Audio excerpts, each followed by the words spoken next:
was that you got to look in your mirror and say, even you not going to get in your own way. Wow. Like, even I'm not going to get in my own way today. Dope. I'm not even going to say nothing negative about myself. Right. I'm not going to compare myself to someone else. So I was just saying that earlier today. I was like, you can't compare your gift. You shouldn't. You can. You can. Yeah. You shouldn't compare your gift to someone else's gift, because everybody's gift is unique. Right. So it's like, you can never be as great as that person is on the mic, but that person can't be as great as you is on the camera. Absolutely. You know what I'm saying? Absolutely. So that's one thing I feel like we should shed is comparison.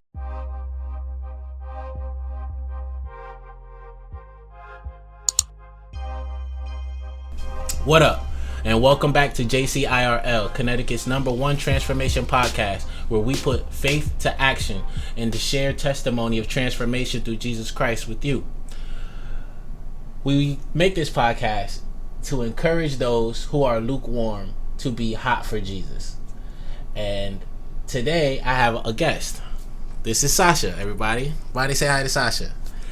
She's going to share some information on the topic, empty yourself. So, give the mic to Tosh. How are you today? I'm doing good. I'm excited, honored to be here. We're glad to have you here. This is my first guest.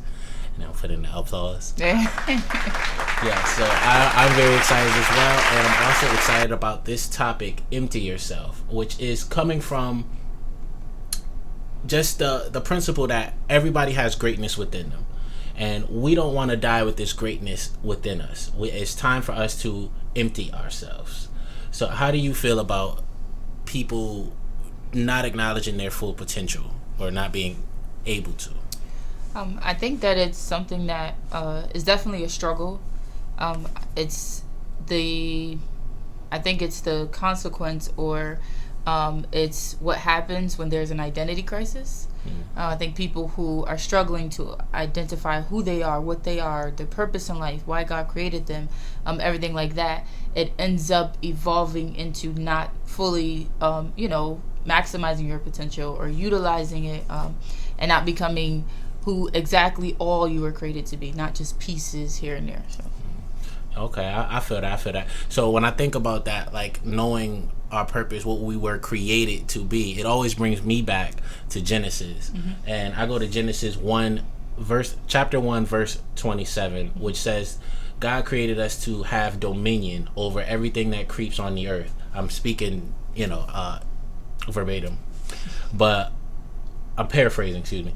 So when I look at this and accept this, that I was created to have dominion, so that means I'm supposed to be dominant, to have domain in a specific area. I spoke of this in a previous podcast a couple weeks ago about being born for greatness.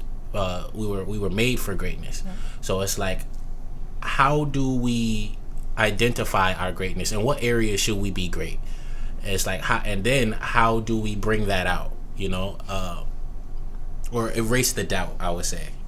I think that's the key point, like erasing the doubt. So the empty yourself, even we were talking about it, and I realized just in studying how in order to really maximize that potential and really tap into everything that we were created to be, there has to be an emptying of all the negative stuff first.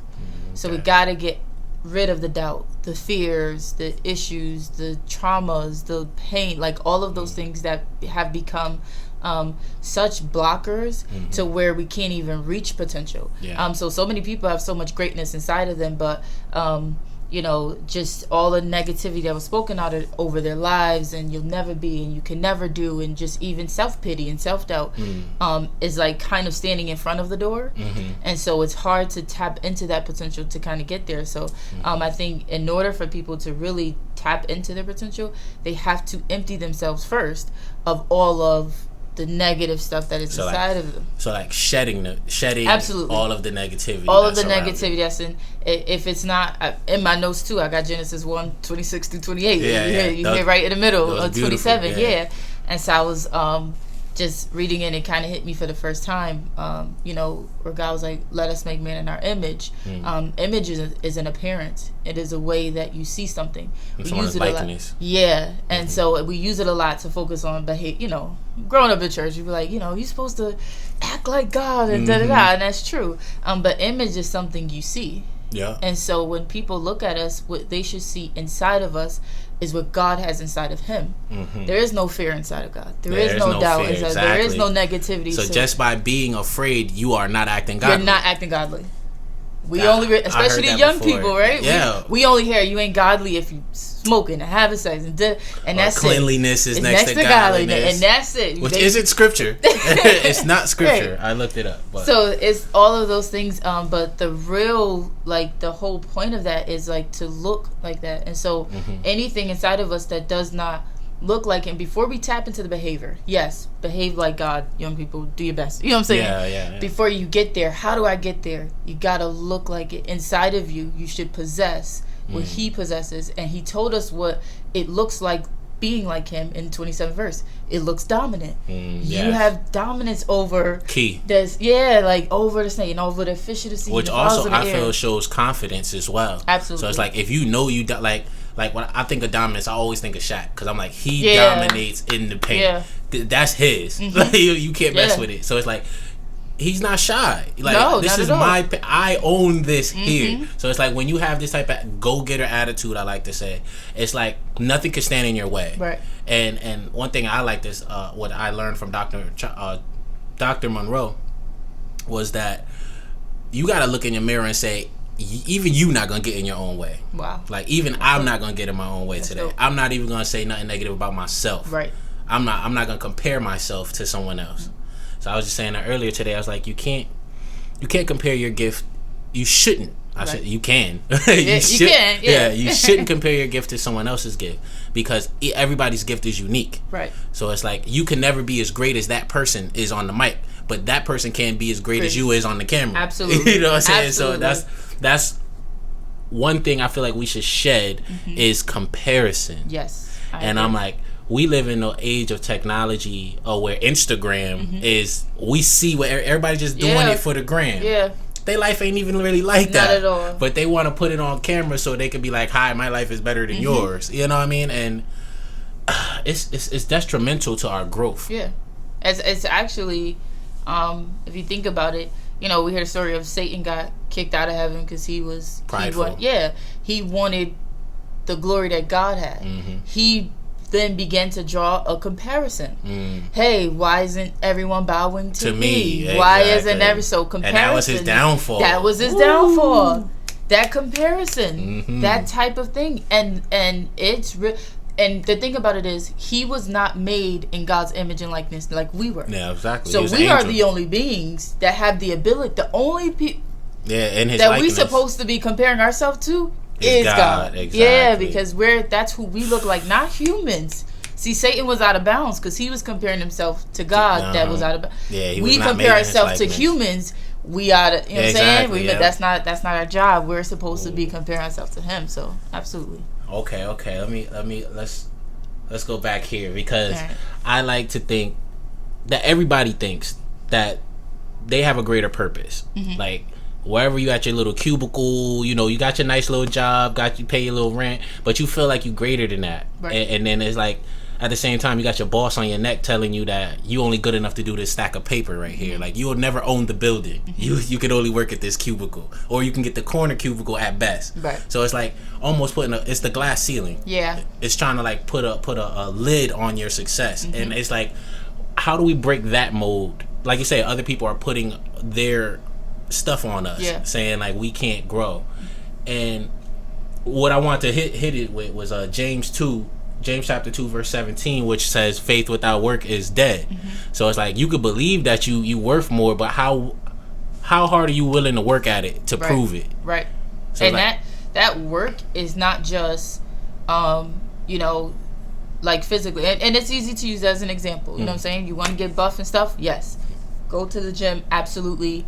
Work out drink your protein shakes, all that other stuff. There's a physicalness to it, but there is a mental type of work that is required as well, because there are a lot of people, and you'll see it. We see women on social media who are toothpicks that say, "I'm so fat and I need to lose weight," and stuff like that. Perspective. So because their mind, they're still fat. Yeah. They never put the work in up here to transform. Absolutely, you have to transform mentally, and physically and spiritually in order for all of that. So that's those stack of papers. Mentally, if you look at those stack of papers that your boss gave you and was like, oh, and then there's things that come with it. You're barely good at this. Here's stack. You messed this whole stack up. Do it again, and now you got those notions. I'm not good enough. Stuff like that. Yeah, you start internalizing absolutely. If you if you look at those stack of papers and have in your mind, if I be grateful over a few things, God will make me rule over much. And you do those to the best of your ability. If He can trust you with integrity, I'm not too big for these papers. I'm not. This is not above me. But that brought me back to my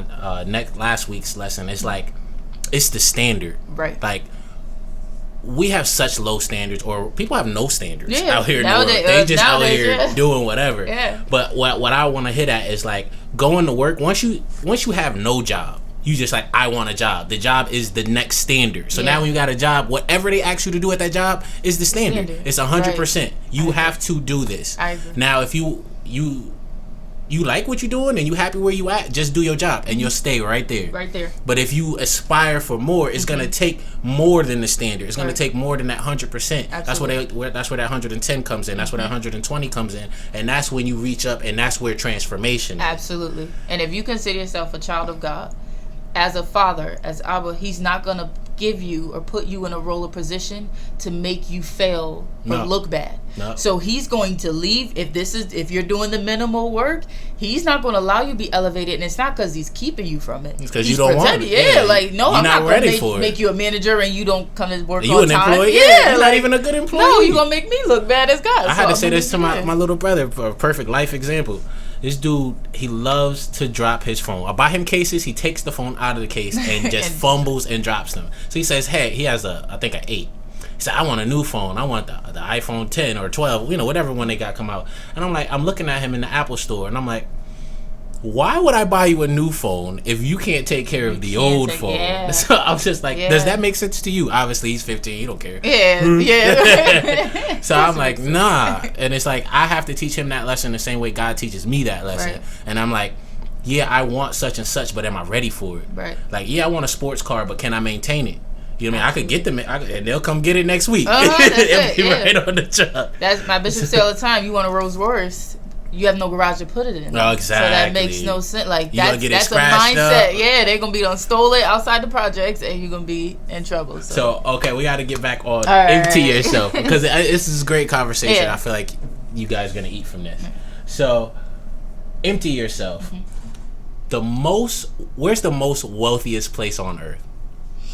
Location wise. Yes, in a spiritual sense. In a spiritual sense, the wealthiest place. That's a good question. That's a really good question. I feel like there's a right answer. I mean, I have an answer. Go ahead. What's your I want to see it. What's your right answer? And I'll tell you if I agree. The cemetery. So it's full of dead. All the things that people exactly. All the things that people didn't do, and they died with it on their chest. Yeah. That's the most valuable place. I forgot who said it, and it was like it's a guy who said, the regrets he have is not the things he did do. It's the things he didn't do. Yeah, exactly. I don't know who said that, but that's powerful. It is, and it's true, and it is what ends up happening. And to be real honest with you, it's a form of disobedience, because we were literally created to do Genesis, a purpose. It goes back to Genesis, literally. I have some other Genesis notes in here, but that goes back to Genesis, to where when He created man, the first thing He did was He put him in a garden and He said, work, till the land, cultivate it, which means to make better, and to protect, to keep it. So I'm like, we already have 3 things that we're supposed to do from the beginning, and even to this day, when God landed us this job, so now we're supposed to keep it, and not only just maintain it, but to cultivate it. Be the best at that area. Right. If you're in sales, you're gonna be the best salesman ever. Right. If you just doing the floor designs on the mannequins, make sure all of them fly. You know what I'm saying? So it's like, this is the principle that I find a lot of people missing, especially at Popeyes. Because every time I go to Popeyes, they up in there messing my order up. And McDonald's, because nobody fixes the ice cream machine. I don't ice even cream eat ice cream, but it's I don't even never bother working. ordering. I don't even bother anymore. I'm like, so what's up with the ice cream machine? Every time. I go to Dairy Queen. It's okay. Every single time. But yeah, it's definitely a real thing. But kind of like we're saying, if you're taking to heart and you're doing what you are doing with integrity, that is a form of emptying yourself. So now we've gotten past, you emptied the negativity, the bad thoughts, the worries, the fears, the preconceived notions, all of you corrected your environment, did all of that. You emptied all of that, because that was never supposed to be in you in the first place. Exactly. But the wickedness in the world, absolutely. And it we're all it hits us all. Once you empty yourself of that stuff, and you can only empty it if you're aware of it. You know what? There's some things in me that shouldn't be. That self-evaluation right there, to say that, hey, I'm not perfect, or I got some stuff on me that's keeping me from. A lot of people can't accept truth. Right. And a lot of people can't accept that, hey, you a trash individual right now. Absolutely. What you doing is trash. Absolutely. And it's like, if you can't accept truth, this information is dead to you. It's not for you. Because that's our step to even get to emptying out your potential. You've got to have that self-aware. Yes, absolutely. You got to be ready to digest the truth. And the truth is ugly. It's not pretty. It doesn't feel good. It hurts.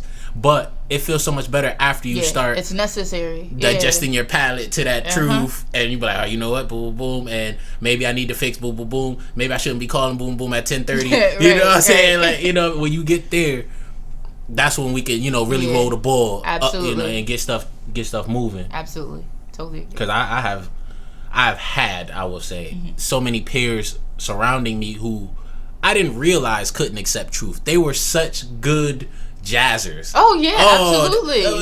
And they're great at dissecting other. Everyone she should else. Really consider, and he really needed just that. And he'd be like, but you know what I noticed about you? You should, and all of us. Ain't friends no more. That's now you a hater. You an enemy. Oh man, you don't show the love of God. Now you're a horrible person. Ever since I said I was gonna start doing this podcast, or I started, talk about God more, I've been under a microscope. Oh yeah, absolutely. Which is good to me. The pressure makes makes me stronger. Discipline, absolutely. So it's just like, but at the same time, it's like you're looking for me to trip instead of encouraging me. Right. So I'm just like, you're toxic. I can't have you around. Like, I'm not gonna speak not negative on you or none of that, but I gotta see you with sober eyes. Yes. And I'm like, I gotta see you for what it is, and love from a distance. And once we get that environment, which comes to my analogy. So even Jesus, when he spoke in parables, he used farming a lot, because at that time that they were farmers and fishermen. So even still, you can still understand this today. So when we are born, we are the seed. Like, you're your father's seed, for example. So when you have a real seed, like a plant, you must put it into an environment where it can grow, which is the soil. Okay, and it's a place of darkness. So you're not really surrounded by anybody. Mark, the first chapter talks about that. Yeah. So I didn't write it down. That's why I wouldn't. No. So people maybe that's not what the scripture is. So Mark first chapter, fourth chapter. I'm sorry. We got it here. Mark the fourth chapter, 1 through 20. It's in there. So when we put the seed in the proper environment, it gives the opportunity for the seed to germinate. Is the scientific word. And then, you obviously during this time, it doesn't just happen the next day. When you plant the seed, it takes a while. Right. So you must cultivate it, water it, make sure it gets sun, make sure it gets everything that it needs. As a human being, I'm talking about like even as an infant, a child. Right. I like to use this analogy for many things, like for investing and everything else too. But when you're in that environment, when you're trying to cultivate something within you, something so small like belief or hope, it's like you must keep that hope safe. You must protect this hope and nurture it with good things. And then one day it will come to fruition. It will sprout. Yeah. And then when your hope begins to sprout, people start seeing that hope in you, and then God start working around you, and then whatever you've been believing in just makes its way. And what it grows into is a tree. Essentially, the seed grows into the tree, and what the tree does is it produces fruit. This is what I believe and what I've been educated to believe when in Genesis 1, when he says to be multiplied and be fruitful and multiply. People say being fruitful is having children. That's not. Right. That's not what it means. Multiply means have children. To be fruitful means to cultivate your gifts. To produce your gifts. So when you have something that you believe in, it is only a seed. So you must work at it. You must protect it and cultivate it. So then it becomes fruitful. And one thing we should know about apple trees, which is a fruit tree, trees don't eat their own fruit. Who eats the fruit? Right. Well, people would eat it. Everyone else. Yeah. So with this same example is the fruit you produce isn't for you. It's for me or someone else. So that's another thing that people have to get clear in their minds. It's like when I become, it's so everyone else can eat from me. And there's a whole generation. I tell people all the time that have potential. There are people you haven't even met yet who are depending on your gift. And if you don't become who you were created to become, they can't become who they're created. And the people that they're supposed to touch and influence never become. And the people, and there are generations that are tied into all of our hands. And if we really knew that, and if we held on to it, like, we'd be really just out here influencing the world. The world would be a different place. Absolutely. But what I blame it on is lack of education. Absolutely. One, it's systematic. These devil worshippers are real. Like, they out here, the Illuminati and all. Like, the reason why they're secret is because they're secretly worshiping Satan. So you have to understand that, and that they control the media. They control the books that are going into schools. This is why Columbus has a holiday, and he's like a whole murderer. Like they don't tell you that. They don't tell you Pocahontas. Let's celebrate him. You know what I'm saying? They don't tell you nothing about that. But the misinformation is really what's leading believers astray, or people who want to believe in Jesus Christ or want to believe in themselves and believe in their purpose. It's because they can't see it. And it's unfortunate that you can't, but this is why we are here, to tell you that little thing in the back of your mind, that idea that you think that you are, we're here to confirm it. So yes, you are, because God told you you were, not because us. I'm human like you. But when you read this book, it tells you and confirms you who you are, what you're supposed to be doing. This is literally a manual. Everybody says life had a manual. Hello. There it is. But there's a lot of false teachings and all that. But what I really encourage, what the bottom line is, I encourage you to read this for yourself. Seek for yourself. And this is what I want to close on. I was looking up the actual scripture. Matthew chapter 7 verse 7, which says, ask and it will be given to you, seek and you will find, knock and it will be open to you. For everyone who asks receives, he who seeks finds, and to him who knocks it will be opened. Or what man is there among you who, if his son asks for bread, will give him a stone? Or if he asks for fish, will give him a serpent? If you then, being evil, know how to give good gifts to your children, how much more will your Father who is in heaven give good things to those who ask him? I wanted to close on this because, like I said, faith without works is dead. But if you believe in it, you have to seek. What it says, knock, seek, he who asks. These are actions. These are verbs. These aren't sitting around just saying to the air. But you must get up and put your faith to action. You believe you great, you must show me you great. Show me that you hunger for greatness. And a lot of people who see that in you will give you a shot. It's gonna respond. Life itself responds to things like that. Yes, absolutely. You will knock, the door will open. But if you don't ever knock, what's the old saying? Closed mouths don't get fed. You know what I'm saying? So it's like, get up. God is not a magician. It's not going to wild out in front of you. But he will help. He will help. And he will answer you. And half people don't ask him. Like, they don't. They just everybody else. What do you think my purpose is? Or what do you... No, ask the one who made you. Yeah, they can't answer. I can't answer you. I can point you to the water. Absolutely. But you got to go. Absolutely. And drink. Yes. So, I hope this message was good for some of you. If it was, please give us a thumbs up, smash that subscribe button, and stay tuned for next week's episode. Yes, sir. Till then, this is JCIRL. This is King Amir and Sasha.